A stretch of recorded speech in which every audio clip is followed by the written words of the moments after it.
జనమంటే ఆయనకి ఎనలేని ప్రేమ, సేవ ఒకటి ఆయన ముందున్న మార్గం. విశ్వ హిందూ ధర్మ పరిరక్షణ ఆయన కర్తవ్యం. ఆయనే కంబాల శ్రీనివాసరావు గారు. ఆంధ్రప్రదేశ్ ప్రభుత్వం క్రీడల పైన స్పెషల్ ఫోకస్ పెట్టింది. ఇప్పటికే అమరావతిలో స్పోర్ట్స్ సిటీ ప్లానింగ్ జరిగింది. అదనంగా మరొక స్పోర్ట్స్ సిటీని, దాంతో పాటు గతంలో పెట్టిన మాస్టర్ ప్లాన్ లో ఉన్న స్పోర్ట్స్ సిటీతో పాటు మరొక స్పోర్ట్స్ సిటీని కృష్ణానదికి యువతల వైపు డెవలప్ చేయాలని భావిస్తున్నారు.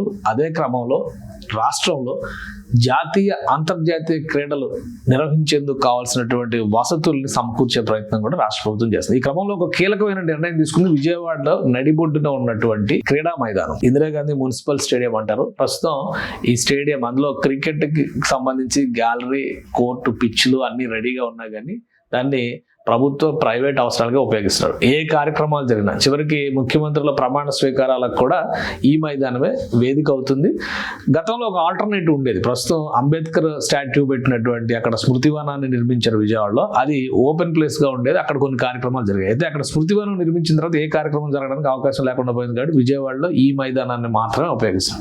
ఆ మైదానం స్వరూపం ఒకసారి చూస్తే మనకి అర్థమవుతుంది. ఇది నగరంలో ఉన్నటువంటిది. ప్రతి కార్యక్రమానికి ఇదే వేదిక అవుతుంది. గ్యాలరీ నుంచి సెంటర్ లో పెద్ద పెద్ద ఆడిటోరియం తరహాలో ఓపెన్ గా టెంట్లు వేసి మరి కార్యక్రమాలు నిర్వహిస్తారు. ఇప్పుడు ఒక కీలకమైన నిర్ణయం ఏం తీసుకుందంటే రాష్ట్ర ప్రభుత్వం దీన్ని ఎక్స్క్లూజివ్ గా క్రీడా అవసరాలకే ఉపయోగించాలని చెప్పని డిసైడ్ చేసింది.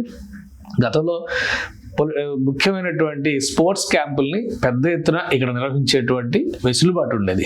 ఇప్పుడు అవన్నీ కూడా ఒకసారి మీరు దీని నైసర్గిక స్వరూపాన్ని చూస్తే కనుక ఈ మొత్తం కూడా ఒక ఇక్కడ మున్సిపల్ కాంప్లెక్స్ రన్ అవుతూ ఉంటుంది. కమర్షియల్ ఏరియా కింద డెవలప్ చేశారు. మధ్యలో ఉన్న ఈ గ్యాలరీ, ఇది ఇక్కడ క్రికెట్ పిచ్ ఉంది. అలానే ఫుట్బాల్ మైదానంగా కూడా దీన్ని ఉపయోగించాలి. ఇక్కడ క్రికెట్ నెట్ ప్రాక్టీస్ ఉంది. ఇదంతా ఓపెన్ ప్లేస్. ఇక్కడ ఒక ఫుట్బాల్ మైదానం, కొన్నిసార్లు ఇక్కడ హాకీ ఇట్లాంటి క్రీడలు ఆడతారు.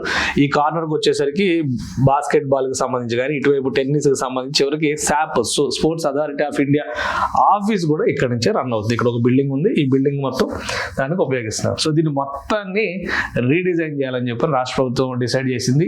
54 కోట్ల రూపాయలు అంచనా వేశారు దీనికి. 54 కోట్ల రూపాయల్లో ఫస్ట్ ఫేజ్ లో 30 కోట్లు ఖర్చు పెట్టాలని చెప్పని డిసైడ్ చేశారు. బహుశా ఈ నెలాఖరికి పనులు ప్రారంభించేటువంటి అవకాశం ఉంది. 30 కోట్ల రూపాయలని ఖర్చు పెట్టి పూర్తిగా దీన్ని ఆధునీకరించబోతున్నారు.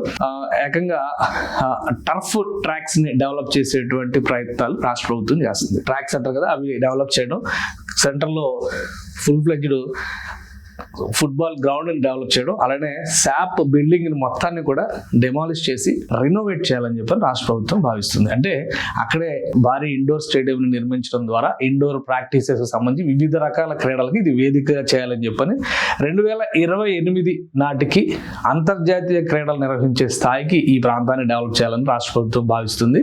అలానే ఈ మధ్య ప్రపోజల్ కూడా పెట్టారు. 2027-28లో జరగబోయేటువంటి నేషనల్ గేమ్స్ ని ఆంధ్రప్రదేశ్లో నిర్వహించేటువంటి ప్రయత్నాలు కూడా రాష్ట్ర ప్రభుత్వం చేస్తుంది. సో ఈ క్రమంలోనే 54 కోట్ల రూపాయల ప్రతిపాదనలతో ఈ నెలాఖరికల్లా డిపిఆర్ రెడీ అయ్యే అవకాశం ఉంది. First phase development, second phase development కూడా 2026 డిసెంబర్ నాటికి కంప్లీట్ చేయాలని చెప్పి రాష్ట్ర ప్రభుత్వం భావిస్తుంది. అంటే మొత్తం డిమాలిష్ చేసి కంప్లీట్ గా నిర్మాణం చేస్తారా, లేదంటే ప్రణాళికాబద్ధంగా కొన్ని ఎంపిక చేసినటువంటి వాటిని మాత్రమే కూలగొట్టి మళ్ళీ నిర్మిస్తారనేది చూడాలి. ఎందుకంటే ఈ గ్రౌండ్ కి సంబంధించి గ్యాలరీల కింద కూడా చాలా గదులు నిర్మించి అక్కడ క్రీడా వసతులు కల్పించారు. వాటి అన్నింటినీ కూడా రినోవేట్ చేయాలని చెప్పి రాష్ట్ర ప్రభుత్వం ఆల్రెడీ 2 టెన్నిస్ కోర్టులు ఉన్నాయి. మరో 2 టెన్నిస్ కోర్టులు యాడ్ చేయాలని భావిస్తుంది. అలానే బాస్కెట్ బాల్ కోర్టులు యాడ్ చేయాలి. ఒకప్పుడు విజయవాడ వాలీబాల్ కి చాలా ఫేమస్. ఇక్కడ ఈ గ్రౌండ్ లో చాలా మంది క్రీడాకారులు అందించినటువంటి గ్రౌండ్.